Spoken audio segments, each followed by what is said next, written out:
ఓం శ్రీ సాయిరామ్. పోతన భాగవతము ద్వితీయ స్కందముల పద్యాల గురించి కొన్ని తెలుసుకుందాం. సాయిరామ్. ముందుగా 172 వచనం.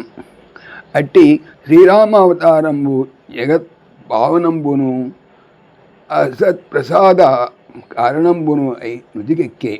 ఇంకా కృష్ణావతారంబు వివరించేది వినుము. అటువంటి శ్రీరాముని అవతారం లోకపావనమై అస్మదాదులకు అనుగ్రహ కారణమైంది. ఇక కృష్ణావతారాన్ని వర్ణిస్తాను విను. 173 పద్యం. తాపసోత్తమ విను, తాపసోత్తమ విను, దైత్యాంశములన్ పుట్టి నరనాదులం అతుల సేనా సమేతులగుచో ధర్మేతరులై ధాత్రిన్ పెక్కు బాధలనలన్ జుటం చేసి ధరణి వగలన్ పుందుచు వాపోవ భూభారముడు పుటకై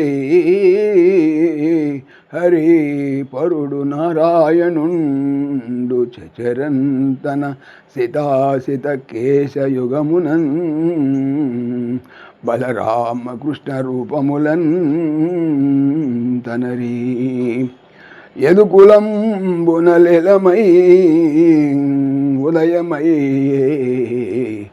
భవ్య యశుండగు వసుదేవు భార్యలైన రోహిణియు దేవకియున్ అను రూపబతులయందు ఉన్మత్త దైత్య సంహారియగుచు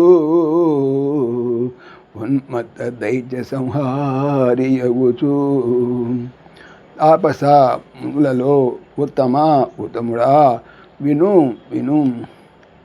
దైత్య రాక్షసుల అంశలతో పుట్టి నర మానవ నాథులు ప్రభువులు అతుల సాటిలేని సేనలతో సమేతులు కలిగిన వారు అగుచు ధర్మము ఇతరులు తప్పినవారు అయ్యి ధాత్రిన్ భూమిని పెక్కు ఎక్కువ బాధలచే అలంచుటన్ కష్టపెట్టుతుండుట చేసిన్ వలన ధరణి భూమాత వగలన్ దుఃఖములను పొందుతూ వాపోవన్ మొరపెట్టగా భూమి యొక్క భారమును లేదా కష్టములను ఊడుపుటన్ కృషింపజేయుటకు లేదా తగ్గించుటకు అయ్యి హరి విష్ణుమూర్తి పరుడున్ విష్ణుమూర్తి నారాయణుండు విష్ణుమూర్తి చరన్ శీఘ్రముగా తన యొక్క సీత తెల్లని అసిత నల్లని కేశ రూముల యుగమునన్ జంట వలన బలరాముడు కృష్ణుడు అను రూపములతో తనరి ఒప్పి యాదవ కులంబునన్ వంశములో లీలార్థమై అనగా విలాసముగా ఉదయమయ్యన్ అవతరించెను. భవ్య శుభ్రమైన యశుడు కీర్తి గలవాడు అయిన వసుదేవుని భార్యలు అయిన రోహిణి దేవకి అనే రూపవతులు అందగత్తెలు అందు ఉన్మత్త మదించిన దైత్య రాక్షస సంహరించువాడు అగుచు భావము. మునుశ్రేష్ఠుడా నారద, రాక్షస అంశాలతో పుట్టిన రాజులు అనేక మంది తమ అపార సేనా బలాలతో అధర్మ మార్గాన ప్రవర్తించారు. భూదేవికి పెక్కు బాధలు కలిగించారు. ఆమె దుఃఖిస్తూ విష్ణుమూర్తికి మొరపెట్టుకుంది. పరాత్పరుడైన శ్రీహరి మదోన్మత్తులైన దానవులను సంహరించి భూభారాన్ని తొలగించాలనుకున్నాడు. యదువంశంలో వన్నెకెక్కిన వాసుదేవుడికి రోహిణి దేవకి అనే భార్యల యందు తన తెల్లని వెంట్రుకలతో బలరాముడుగాను నల్లని వెంట్రుకలతో కృష్ణుడుగాను ఆయన అవతరించాడు. వాసుదేవునకు రోహిణి దేవకి అనే భార్యల యందు తన తెల్లని వెంట్రుకలతో బలరాముడుగాను నల్లని వెంట్రుకలతో కృష్ణుడుగాను ఆయన అవతరించాడు. 174 వచనం. ఇట్లు పుండరీకాక్షుండగు నారాయణుండు సమస్త భూభార నివారణంబు చేయంతన మేలు కేశద్వయంబు చాలునని ఆత్మ ప్రభావము తెలుపు కొరకు నిజ కళాసంభవులైన రామకృష్ణుల దేహవర్ణంబులు శ్వేతకృష్ణంబని నిర్దేశించు కొరకు సితాసిత కేశద్వయ వ్యాజంబున రామకృష్ణాఖిల అలరి అవతరించే.